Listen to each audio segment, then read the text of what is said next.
Si ça vous regarde, ça nous regarde, bonjour à toutes et à tous et bienvenue dans votre émission de Société Émission. Cette semaine sur la grande cause nationale de l'année en France, la santé mentale. De quoi parle-t-on exactement? Quelles sont les prévalences des diverses pathologies? Et surtout, quel parcours de soins et quelle prise en charge chez nous dans les Vosges? Élément de réponse avec nos trois invités. Clémentine Roth, bonjour. Bonjour. Vous êtes la directrice du centre psychothérapique de Nancy-Laxou, dont dépend bien sûr le centre hospitalier psychiatrique de Ravenel. Mais je précise bien que vous êtes de Nancy-Laxou. Merci beaucoup d'être avec nous sur ce plateau. Céline Petit-Poisson, bonjour. Bonjour. Vous êtes l'administratrice du groupement de santé mentale Vosges et bénévole de l'UNAFAM, association dont on entend de plus en plus parler. UNAFAM, qui veut dire Union nationale des familles et des amis de malades et ou personnes handicapées psychiques. Avec de plus en plus de présence sur le terrain, sur différentes actions et dans différents programmes d'accompagnement de personnes atteintes de pathologies de santé mentale. Merci beaucoup. Et Claire Barlier, bonjour. Bonjour. Vous habitez Saint-Dié-des-Vosges et vous venez nous parler de votre bipolarité. Ça fait 20 ans que vous savez, que vous avez appris que vous êtes bipolaire. Vous allez nous raconter un petit peu votre parcours, évidemment, votre regard aujourd'hui sur la prise en compte de la santé mentale et des pathologies relatives à la santé mentale dans notre société, avec différents regards. Clémentine Roth, un petit point déjà sur Ravenel, évidemment sur notre département, qui dit troubles psychiques, psychiatriques, dit psychiatrie et psychologue. Peu de psychiatres sur notre département en libéral, beaucoup sont à Ravenel, donc au centre hospitalier psychiatrique, un centre de référence en France, Ravenel. En quelques chiffres, combien de patients, combien de praticiens, combien de patients dans la file active aujourd'hui à Ravenel? Alors Ravenel, c'est 1200 professionnels, donc 41 médecins. Ce qui est important de savoir, c'est que Ravenel, c'est les lits d'hospitalisation qu'il y a à Mirecourt, ce à quoi font souvent référence les gens quand ils parlent de Ravenel. Mais on a une quarantaine de structures dans toutes les Vosges, parce que l'idée principale de la psychiatrie est d'aller au plus près des gens. Et donc Ravenel a vraiment des professionnels sur tout le département des Vosges. On a 1200 professionnels, dont 700 qui travaillent ce que nous, on appelle en intra-hospitalier, donc à Mirecourt, là où on a nos lits d'hospitalisation à temps complet, et 400 sur tout le reste du département, dans des centres médico-psychologiques, des hôpitaux de jour, des CATTP, ce qui fait à lui seul, Ravenel, de fait, comme vous l'avez dit, il y a peu d'offres libérales sur le département des Vosges, représente 96% de l'offre de psychiatrie sur le département des Vosges. Combien de patients? Combien de patients? Alors, combien de patients, là, maintenant, tout de suite, à l'instant où on se parle, et puis combien de patients qui passent, entre guillemets, un séjour plus ou moins long à Ravenel chaque année? Alors, nous, on parle en termes de file active. Sur une année, on a 11 000 adultes qui sont pris en charge, soit en hospitalisation, soit sur les structures ambulatoires, soit les deux. Mais on a 11 000 personnes qui ont été prises en charge d'une manière ou d'une autre par le centre hospitalier de Ravenel, 3 600 enfants, ce qui fait 137 000 actes ambulatoires, des consultations, des réunions, des ateliers thérapeutiques, 137 000 en ambulatoire, 12 000 journées d'hôpitaux de jour, des gens qui viennent à la journée pour faire plusieurs actes de soins, mais sur une journée qui repartent le soir. Dans des structures diverses, on va en parler. Oui, et en hospitalisation complète, donc sur le site de Mirecourt, 71 000 journées d'hospitalisation complète. Ok, alors pardon, on va garder peut-être en tête le nombre de lits occupés aujourd'hui à Ravenel, redites-le-nous. Il y a 200 lits. 200 lits. D'hospitalisation complète sur le site de Mirecourt. Et c'est vrai que qui dit santé mentale, qui dit psychiatrie sur notre département, dit dans le grand public, on se souvient de la fermeture récente du CMP de Bruyères, le centre médico... Alors c'est un psychologique pardon, enfant-adolescent, parce qu'on a encore un centre médico-psychologique adulte à Bruyères qui fonctionne. Okay, bon, on va détailler tout ça parce que ça a son importance. Et effectivement, pourquoi cette émission? C'est aussi parce qu'on a le sentiment, voilà, au regard de Bruyères, que la psychiatrie, c'est le parent pauvre sur notre département. C'est le cas un petit peu en France aussi, bien sûr, d'où cette grande cause nationale. Mais il se passe énormément de choses, ou plutôt il va se passer énormément de choses. C'est ce dont vous allez nous parler dans quelques instants. Céline Petit-Poisson, quel regard vous avez globalement alors, en tant qu'administratrice donc, du groupement de santé mentale Vosges, vous allez nous raconter ce que c'est, et puis en tant que bénévole donc, de cette association UNAFAM, quel regard vous avez sur cette grande cause nationale décrétée par le président de la République? Il était grand temps de mettre ça en exergue auprès du grand public? Je vous rejoins tout à fait. Donc moi, c'est vrai que je suis administrative depuis septembre 2024 du groupement de santé mentale 88 au titre de l'UNAFAM. Je tiens à souligner tout d'abord qu'il y a une belle dynamique. En tout cas, le groupe de santé mentale, c'est un groupement de coopération sanitaire qui existe depuis 2012, à l'initiative à l'époque du directeur du CH de Ravenel, complété par tous les acteurs, puisqu'à santé mentale, c'est la psychiatrie, bien entendu, sur la partie soins médicaux, mais pas que. Et donc, en 2012, il y a des acteurs donc, du secteur médico-social, donc la FMS, l'AFSEA dans les Vosges. Fédération médico-sociale. Alors, je vais vous dire exactement. Fédération médico-sociale des Vosges, la FMS, l'AFSEA, donc l'association vosgienne pour la sauvegarde de l'enfance, de l'adolescence et des adultes. Et puis, l'UNAFAM, donc Union nationale, comme j'ai dit, des familles et des amis pour tout ce qui est maladie psychique. Est-ce que, au regard de cette grande cause nationale, et est-ce que, au regard des besoins, on est dans une nouvelle ère de l'organisation et de la prise en charge des troubles relatifs à la santé mentale aujourd'hui?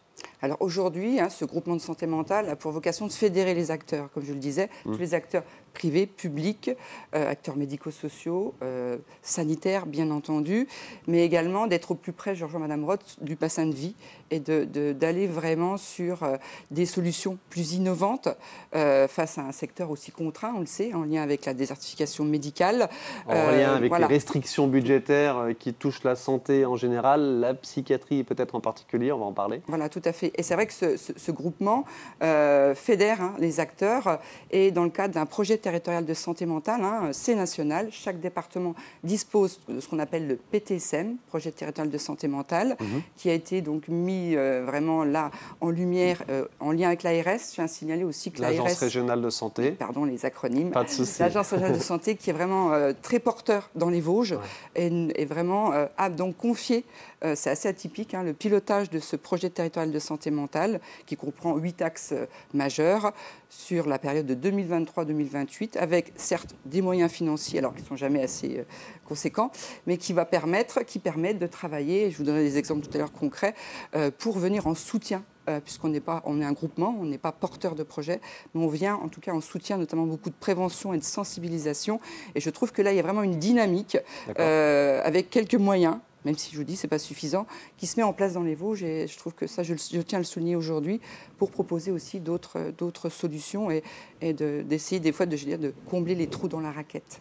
Avant d'entendre votre témoignage, Claire Barlier, une dernière question préalable à Clémentine Roth. J'ai parlé de prévalence des diverses pathologies aujourd'hui. Alors, question très difficile évidemment, mais quand on parle de santé mentale aujourd'hui, on parle de quoi exactement? Quels sont, entre guillemets, le top 3, le top 5 des pathologies relatives à la psychiatrie aujourd'hui? Alors, au niveau national et peut-être avec des spécificités sur notre département?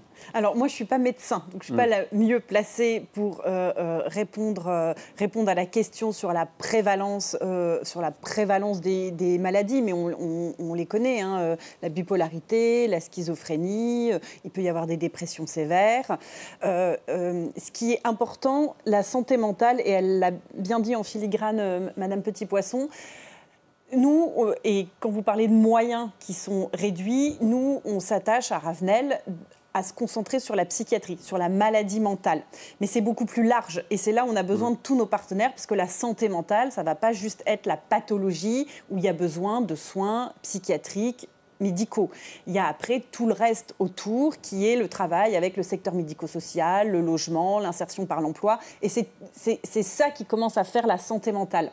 Et c'est pour ça que Ravenel a besoin de beaucoup de partenaires et s'appuie énormément et travaille énormément avec le GCS parce que, avec en plus les moyens, comme vous le dites, qui sont quand même comptés et pas suffisants, on se concentre vraiment sur la pathologie mentale, et la santé mentale, c'est bien plus large. C'est avec plein d'acteurs, les collectivités, les associations, comme on l'a compris. Claire Barlier, je viens à vous. Vous nous faites le plaisir d'être avec nous, parce qu'on imagine bien sûr que ce n'est pas toujours évident de témoigner de sa maladie. Vous êtes bipolaire, vous avez été diagnostiqué bipolaire il y a 20 ans, vous avez une petite cinquantaine d'années aujourd'hui. 2 phases dans cette bipolarité, racontez-nous très succinctement les 10 premières années et les 10 autres années. Au bout de 10 ans, il y a eu un basculement, entre guillemets. Très succinctement sur cette évolution de la maladie chez vous. En fait, moi, le diagnostic a été posé lors d'un passage en hospitalisation pour une dépression qui était grave, où j'évoquais des idées suicidaires. Donc, il n'y avait pas de passage à l'acte, mais il y avait déjà des idées. Donc, 3 semaines d'hospitalisation avec de la médicamentation pour pouvoir sortir, essayer de reprendre le quotidien. Mais le suivi thérapeutique, donc par un psychiatre, par une psychologue qui s'est fait l'année suivant cette hospitalisation, a révélé que les antidépresseurs qui m'avaient été proposés pour sortir de cette dépression ont boosté mon humeur. À un moment donné, m'ont fait aller trop bien. Voilà, et ça, les médecins l'ont tout de suite remarqué et m'ont suggéré, donc, une dizaine de mois plus tard, de travailler peut-être sur la maladie de la bipolarité et de m'attacher à un nouveau traitement qui pourrait justement réguler mon humeur, empêcher ces phases dépressives, mais aussi stopper les montées qui, à un moment donné, nous font aller trop loin, trop vite et nous font perdre pied. Ce sont des séquences que vous appelez quand vous êtes... Alors, quand on est plutôt en descente, voire très très bas, on est en dépression, dépression profonde. Donc c'est une phase dépressive, down. Et lorsqu'on monte trop haut, on appelle ça donc une phase maniaque. Entre les deux, entre le stable et le maniaque, il y a hypomaniaque. Je dirais que la différence, c'est que quand vraiment la phase maniaque est persistante, l'hospitalisation est souvent nécessaire, obligatoire. L'actualité récente a été évoquée avec la maladie, la bipolarité de l'animateur star de France Inter, Nicolas Demorand. Votre sentiment, votre première réaction quand vous avez entendu cela? Bipolaire, ça fait quelques années qu'on en parle, que des personnalités publiques aujourd'hui l'affichent, j'allais dire osent l'afficher, encore heureux évidemment qu'on en est là aujourd'hui, mais voilà, aujourd'hui il y a un coming out, entre guillemets, par rapport à la maladie. Et quel a été votre sentiment? Quelle a été votre réaction? Je pense comme des milliers de personnes, je dis milliers parce qu'on est des milliers à connaître par exemple les troubles bipolaires anonymement. Je pense que c'est un soulagement, un ouf, parce que ça permet de mettre en lumière, de crédibiliser et non pas décrédibiliser, c'est-à-dire que cette personne, non seulement elle est connue, elle a un statut. Elle passe en radio, elle passe à la télévision et elle brise un tabou. Et en brisant le tabou, non seulement elle permet à des personnes anonymes de se sentir exister pour ce qu'elles sont et non pas seulement stigmatisées pour la maladie qu'elles représentent. Et puis surtout, voyez le débordement que ça a fait en réaction, que ce soit dans les médias ou dans tous les domaines. Et puis ça amène aussi des discussions personnelles, dans le privé, au travail, avec des collègues. Ça peut être un déclencheur. Ça peut être un déclencheur. Voilà, il a pris une position, il a eu le courage. Pourquoi ? Parce que c'est plus difficile de dire qu'on souffre d'une maladie mentale que d'annoncer un cancer, malheureusement. Parce que les deux n'ont pas de valeur sur une échelle. Il n'y a pas une maladie plus ou moins. Il y a de la souffrance derrière. Et souvent, je pense que ce qui fait peur, c'est qu'on sait que les interlocuteurs ou ceux qui vont découvrir que l'on est malade ne sont pas prêts, ne connaissent pas, ont des préjugés. Et ça peut être délétère sur la suite. Voilà. Vous allez nous raconter votre quotidien dans quelques instants. Clémentine Roth, question aussi en écho évidemment à cette médiatisation de la bipolarité de l'animateur de radio Nicolas Demorand. Est-ce que vous avez le sentiment qu'on, juste avec un événement un peu important comme ça, qu'on passe dans une nouvelle ère à propos de santé mentale, à propos de troubles psychiatriques et donc à propos de prise en charge de ces troubles psychiatriques aujourd'hui? Alors c'est sûr que c'est un acte fort qui donne un coup de vent dans les voiles vers ce qu'on essaye de faire au quotidien. Ça fait partie de nos missions, la déstigmatisation de la santé mentale, puisque le but pour nous est bien que les patients puissent avoir une vie avec leur maladie et de les stabiliser. Et pour tout ça, au-delà de tout ce que j'ai dit, il faut travailler sur la déstigmatisation. C'est sûr que des prises de position publiques de gens connus, reconnus, appréciés, permettent de banaliser, pas au sens négatif de terme, mais de rendre les choses acceptables, nommables, d'être dites, et c'est très important. De là à dire, je ne suis pas d'un naturel pessimiste, qu'on entre dans une ère nouvelle, je pense qu'il faudra encore plein d'actions comme celle-ci pour véritablement nous sentir installés dans une ère nouvelle, parce qu'on voit quand même régulièrement d'autres mises en lumière médiatiques qui mettent à mal tout le travail de déstigmatisation qui est fait au quotidien par l'ensemble des acteurs qui sont autour de la table et plein d'autres autour de nous. Donc c'est très bien qu'il y ait des prises de parole comme celle-ci, mais je pense qu'il en faudra plein d'autres. Je ne sais pas si mes collègues vont être d'accord avec moi, pour que véritablement on soit dans une ère nouvelle. Vous avez dit démystifier les troubles de santé mentale, les troubles psychiatriques. Ça passe par quoi, alors, concrètement, autre que, effectivement, des prises de parole comme ça, de personnalité? C'est Pardon, excusez-moi. Allez-y, de la pédagogie. Ce type d'émission y participe, c'est l'idée? Parfaitement, elle y participe parfaitement, et c'est des colloques, il y a un village de la santé mentale qui s'organise, des journées sur des thématiques précises, où on voit que de plus en plus, il y a aussi des personnes grand public qui viennent, pas seulement des professionnels. C'est d'en parler aussi auprès des jeunes, par exemple. Alors là, je dis une micro-action qu'on a fait, qui est d'ailleurs soutenue par le PTSM. Nos assistantes sociales ont créé un escape game, qu'elles ont été présentées dans des écoles pour parler de la santé mentale. Voilà, l'idée, c'est d'en parler à tous les publics, dans tous les cas, dans tous les lieux, pour que les gens sachent ce que c'est. Et là, il y a l'effet déstigmatisation, pour quand on a une personne de notre entourage, un proche qui nous l'annonce, on sache ce que c'est, de la même manière qu'on sait ce que c'est un cancer, comme vous l'avez très bien dit. Et aussi savoir quoi faire. Parce que quand la maladie apparaît, même la personne à qui ça arrive, elle ne le sait pas. Des jeunes ne savent pas comment réagir les uns vis-à-vis des autres. On a aussi beaucoup de demandes de l'éducation nationale, de proviseurs, de professeurs qui ne savent pas quelles sont les premières actions. Et donc d'en parler est, à mon avis, la chose la plus importante. Et que des témoignages de personnes qui vivent ça, de personnes qui le prennent en charge, des personnes qui y sont confrontées, et avec professionnalisme. Céline Pesy-Poisson, effectivement, notamment vous avez parlé de l'école, on a en tête évidemment le drame tout récent dans un collège. C'est des choses dont on entend régulièrement parler. On a les personnes qui font des actes dramatiques, qui sont tout de suite hospitalisées en établissement psychiatrique et qui, entre guillemets, ne sont pas, j'ai mangé le terme, pénalement reconnaissables de leurs actes. Voilà. Ça progresse, mais il y a encore du travail, et l'idée, c'est de faire des actions de terrain. On va voir quelques images d'un week-end de répit qui a été organisé il n'y a pas très longtemps à Xonrues-Longemer.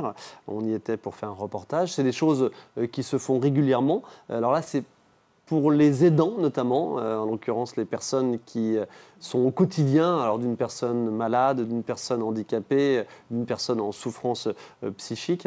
Voilà, là, grosso modo, il y a une majorité de personnes aidants. L'idée, c'est qu'elles-mêmes ne développent pas un trouble psychiatrique. Ça avance de ce côté-là sur l'organisation d'actions, d'animation, de déstigmatisation. Il y a encore du travail, je rejoins Madame Roth tout à fait. C'est vrai que quand on voit dans les médias un schizophrène a fait ça, tout de suite, tout ce qui a été fait avant s'efface. Enfin, on a beau faire la prévention, etc. Donc là, il y a encore du travail. Moi, je parle souvent d'handicap invisible. Pourtant, déjà, déjà nommer les pathologies, nommer la maladie, c'est important. Mais c'est toujours dans le négatif, là. On ne dit pas un cancéreux a commis un acte pénal. D'ailleurs, on ne dit pas un cancéreux, on dit quelqu'un qui a un cancer. On doit dire, et vous le dites très justement, je pense que c'est conscientisé, je suis atteint de troubles schizophréniques, je suis atteint de dépression. On ne dit pas, on ne dirait pas je suis une angine, quoi. Voilà. Alors, c'est vrai que dans les choses qui sont mises en place, donc là, ces journées répit, c'est à destination des aidants, mais des aidés. Ce qui est quand même... donc là, on a 10e journée, c'est depuis 2022, organisée par l'UNAFAM, avec des pères aidants. D'ailleurs, on voit une père aidante. Je trouve que la notion de père aidant, c'est aussi importante. On va se détailler la chose. Voilà. C'est important. Et donc, si vous voulez, ces actions-là sont vraiment des temps de rencontre. Et le 7 juin, c'est la 10e journée, donc portée par le groupement de santé mentale. Il y a beaucoup d'actions sur les Vosges, je tiens à portées par l'UNAFAM, mais pas que, avec tous les acteurs locaux. La sensibilisation, des groupes de parole. Ce qui est important, c'est aussi l'environnement. C'est vrai qu'au titre de l'UNAFAM, c'est tout l'entourage autour pour vraiment être dans le parcours de vie. Je rejoins tout à fait. Ça comprend vraiment beaucoup de données. Mais c'est clair que moi, je trouve en tout cas que sur les Vosges, moi j'y suis arrivée depuis peu, il y a une belle, quand je dis une belle dynamique, c'est qu'il y a vraiment des actions. Alors toujours, il y a des histoires de moyens financiers, mais je pense que ça passe toujours par une coordination et une interconnaissance des acteurs. Et moi, j'y crois beaucoup. Et c'est notre combat aussi pour lutter contre la stigmatisation, mais il y a encore du chemin à parcourir. Claire Barlier, je reviens à vous. Racontez-nous votre quotidien avec votre bipolarité, puisque vous travaillez, vous êtes à mi-temps, à temps partiel, dans une boutique de prêt-à-porter à Saint-Dié-des-Vosges. Comment vous vivez votre bipolarité au quotidien? Quelles sont les phases basses et les phases hautes, comme vous nous l'avez dit, et comment vous gérez ça? Alors, comment vous pouvez anticiper ça, peut-être? Je dirais qu'au quotidien, aujourd'hui, j'ai à l'esprit que j'ai bien cette maladie. Parce que même pour soi-même, on est parfois dans un quotidien très banal, très classique, qui ressemble à celui de n'importe quelle personne qui n'a pas de trouble. Simplement, on doit être vigilant sur des facteurs qui peuvent amener justement notre cerveau à être trop fatigué et à induire en fait des comportements qui vont s'accélérer, soit pour nous amener vers de la dépression, soit pour nous amener dans un état maniaque. Ça ne se fait pas du jour au lendemain, d'une heure à l'autre. Il y a différentes sortes de bipolarité. C'est très diffus dans le temps. Voilà, ça peut être très diffus. Voilà, ça peut changer d'une personne qui souffre de troubles à une autre, mais ce n'est pas être lunatique, être bipolaire. Donc, ce qu'il faut faire, en fait, c'est maintenir, on va dire, une hygiène de vie, d'abord. Ça, c'est très important. On le découvre souvent après avoir été confronté à l'hospitalisation ou à une crise. Mais l'hygiène de vie, c'est avoir une stabilité, dormir plus de 7 heures régulièrement, se lever, faire un peu d'activité physique, manger le mieux possible, avoir des relations sociables. Ça, c'est un contexte dans lequel, en fait, on peut maintenir la stabilité. Moi, mon quotidien aujourd'hui, il est banal pour n'importe qui. Et pour tous ceux qui ne connaissent pas ma maladie, ils ne se doutent absolument pas que j'en souffre. Alors moi, je dis, on peut en souffrir et on peut aussi vivre avec. Donc, en souffrir, c'est quand ça part en vrille. Les phases maniaques. Voilà. Donc là, en fait, c'est vivre ce que vous vivez d'habitude, avec votre tempérament, qui vous êtes, vos compétences, vos loisirs, votre métier, mais fois 1000. Voilà. Alors au début, c'est fois 10, ensuite c'est fois 50, ensuite, voilà. Alors, il faut gérer pour soi, puis il faut gérer aussi pour les autres. Parce qu'on croit vous connaître et tout d'un coup, on ne vous reconnaît plus. Voilà, vous étiez rigolote et là, vous faites des blagues salaces devant des clients. Ça ne se fait pas. Vous étiez sociable, mais vous sortez tous les soirs et vous fumez un paquet et demi alors que vous fumiez que 3 cigarettes jour. Tout s'accélère. Tout peut aller dans un excès. C'est un excès et pour le de coup, tout. des fois, un excès dangereux, bien sûr. Alors, et le danger ne vient pas que des périodes basses, où on pourrait dire, voilà, si on est extrêmement dépressif, on peut mettre voilà, ses jours en danger, sa vie en danger. Mais quand on est extrêmement haut, on est désinhibé. Donc, on n'a plus peur de rien, ni de personne. Alors, s'il me prend d'être au 3e étage de je ne sais quel hôtel un soir et de me dire je vais sauter parce que de toute façon je sais voler, et s'il n'y a personne pour m'en dissuader, je risque les mêmes choses que quand je suis dépressive. Voilà. Donc cette accélération des choses, parfois, elle nécessite une hospitalisation, avec gré ou contre son gré, voilà, on pourra en reparler, qui est parfois nécessaire, parce qu'on n'a pas la raison, on n'a pas le recul nécessaire sur sa santé et sur ce qui est en train de nous arriver pour décider de se faire soigner. Voilà. Merci beaucoup Claire Barlier. Hélas, on arrive déjà presque au terme de cette émission. On y reviendra irrémédiablement parce que c'est important, il y a plein de choses à se dire. Vous avez parlé des écoles, je pense évidemment aux psychologues scolaires qui ont un rôle là-dessus. Clémentine Roth, je profite quand même de votre présence. Racontez-nous un petit peu les projets que vous avez donc avec Ravenel. Alors, oui, je vais très rapide, je suis désolé, mais voilà, il y a des choses qui se font pour qu'on ait bien un état des lieux, comme c'est le titre de cette émission, dans les Vosges aujourd'hui, le SHED notamment, l'hôpital d'Épinal, et puis dans d'autres structures. Tout rapidement, pardon. Alors, j'essaye de faire très rapidement. On a comme tout établissement de santé, des projets en lien avec les soins. Vous avez cité le SHED. Ça c'est quand même hyper important de le savoir, on fait de la liaison. On a des équipes, des professionnels de Ravenel qui sont présents dans tous les services d'urgence de tous les hôpitaux des Vosges. C'est ce qu'on appelle la psychiatrie de liaison, avec une attention particulière sur le SHED et notamment la pédiatrie, où il y a un nombre de passages importants et donc des problématiques particulières, et où l'ARS nous a financé un projet et où on va renforcer la présence d'infirmiers au sein des urgences pédiatriques et du service de pédiatrie du centre d'Épinal, du centre hospitalier d'Épinal. On a aussi une équipe mobile psychiatrie précarité qui va se développer. On a l'hôpital de jour renforcer les chemins, qui a une organisation un petit peu particulière qui vise à accompagner des patients qui s'autonomisent vers le logement, mais on continue à les prendre en charge et à les suivre de près la journée. On a comme ça plusieurs projets, des dizaines de projets en lien avec nos activités de soins. Et le centre hospitalier de Ravenel a aussi une particularité. Il a un léger déficit, mais malgré tout, il n'a pas fait d'investissement pendant ces dernières années. Et on a des installations qui sont très vétustes, qui nous imposent à avoir de gros projets immobiliers. On travaille à Mirecourt sur l'adduction du réseau d'eau potable, sur un réseau de chaleur urbain, qui sont beaucoup de travail, beaucoup d'investissements juste pour maintenir nos installations, mais qui sont nécessaires. Et aussi un projet de regroupement des structures ambulatoires de Neufchâteau, les regrouper neuves sur un terrain. Voilà, beaucoup de projets immobiliers, beaucoup de projets de soins. Voilà, je ne vais pas les détailler, mais c'est les deux grands types de projets qu'on a. Quelques perspectives. Merci beaucoup. Allez-y. Et si vous permettez, quand même quelque chose une actualité et qui est très important et je pense auquel tout le monde sera sensible, on a l'unité d'hospitalisation pour les enfants, Tremplin, qu'on a totalement réhabilité et qui va passer de 7 lits à 10 lits d'hospitalisation. Alors ça peut paraître anecdotique, mais c'est comme une augmentation conséquente de l'offre de soins qu'on va proposer aux enfants des Vosges. Merci beaucoup pour ces quelques informations. Merci pour votre participation à cette émission. On y reviendra. On y reviendra parce qu'il y a encore plein de choses à se dire, et notamment la façon dont vous, à Ravenel, vous travaillez, vous accueillez les gens. On est sur le principe de la sectorialisation géographique. Voilà, il y a pas mal de questions à ce sujet. Merci à toutes les trois beaucoup de votre participation.